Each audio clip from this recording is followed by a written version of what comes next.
My name is Trevor Elvin, and I am the Director of Civic Engagement at the Lincoln School of Architecture in the Built Environment. I am also the founder and director of Groundlab, the university's collaborative community design studio. My interests are to engage in the transformation of public space through built projects, exhibitions, research, and writing. This presentation will explore ideas of finding space for people within dense urban environments, and how we might carve out place for people within these areas of high density. The context for this talk is the Sincilbank residential area within the City of Lincoln, UK.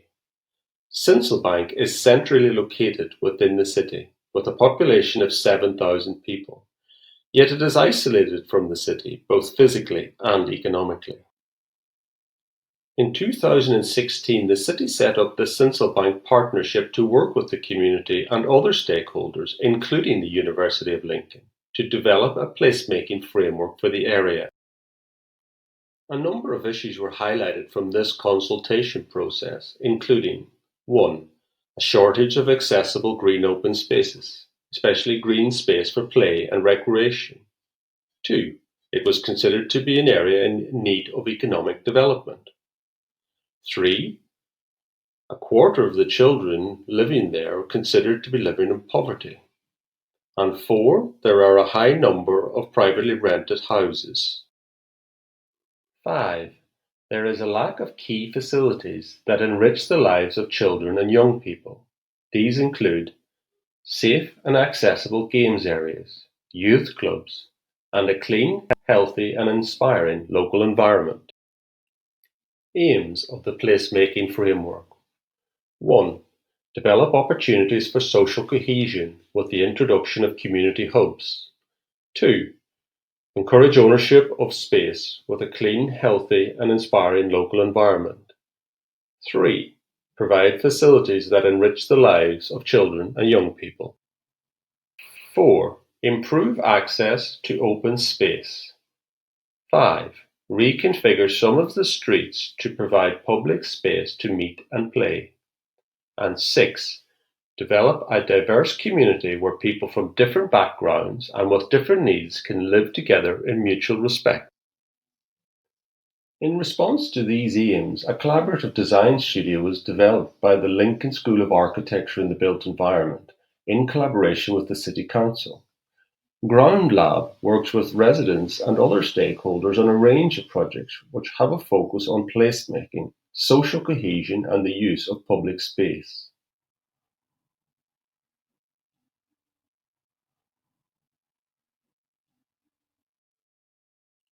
Projects range from small-scale parks, installations, pop-up spaces and street furniture, to the building of architecture and master plan proposals for the regeneration of the area.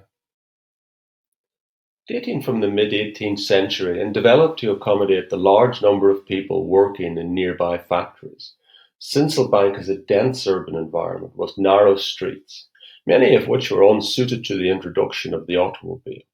It now consists of few accessible open spaces, especially green spaces for play and recreation. Within this urban density and the lack of formal open space, it has become important to examine the urban fabric in more detail, to understand the space that does exist, the space that can be carved out and occupied. The studio has an interest in these spaces, between formal and informal, between temporary and permanent. These spaces often exist in the in-between, often useless spaces that only exist as a consequence of a number of useful spaces coming together. We are interested in the interrogation of these spaces, both at a micro and a macro scale. Work has an interest in understanding the new and unexpected programs which can exist within these spaces, and use them to test ideas about placemaking, program and density. The Groundlab project has an ongoing design dialogue with the residents, exchanging and testing ideas and building collaboration in the area. Studio outputs feed directly into the themes set out in the city's regeneration framework for the area: streets for people, greening, and community hubs. These have manifested themselves in three key area outputs. 1. Community engagement workshops. 2. Academic teaching and research. And 3. Architectural studio.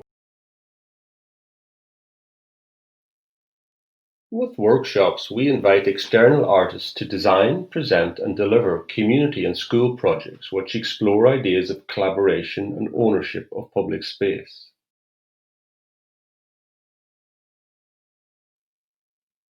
Importantly, the space also acts as a meeting place for the community, encouraging conversation.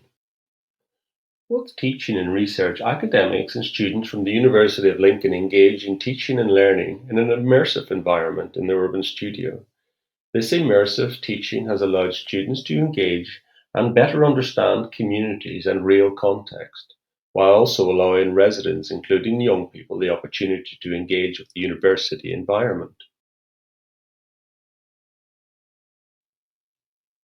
Scholarly-based projects explore themes driven by the local agenda, including urban and social geography mapping of context.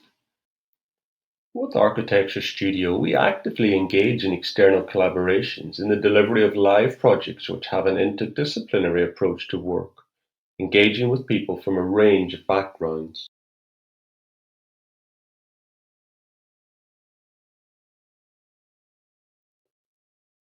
Current projects include a new government-funded park providing a much-needed opportunity for the community to reconnect with nature.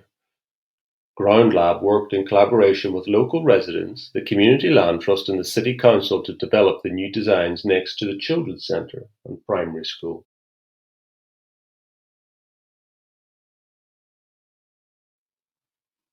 In my conclusion, I would like to read a quote from Anne Troutman which sets the tone for our interest in this urban environment. A parallel world inhabits the borders of my waking life. This parallel world is one of refuge and passage, quiet places in which to nest and dream, dark places in which to hide or from which to flee. They are the spaces behind, between, and through which I enter the larger rooms of my daily life. They are spaces in which I am usually alone or on the way to somewhere else, the hall, the stairs, the closet, the attic. These spaces, tight spaces, often storage spaces, repositories of activities and memories just beyond and within the main episode of my life. Our work seeks to unlock and re-engage these existing overlooked in-between spaces within the area. These in-between spaces become important in their ability to knit the urban and social fabric together and provide identity and legibility to place. They also improve access and ownership of public space and provide environments for meeting and play, improving opportunities for social cohesion. Thank you.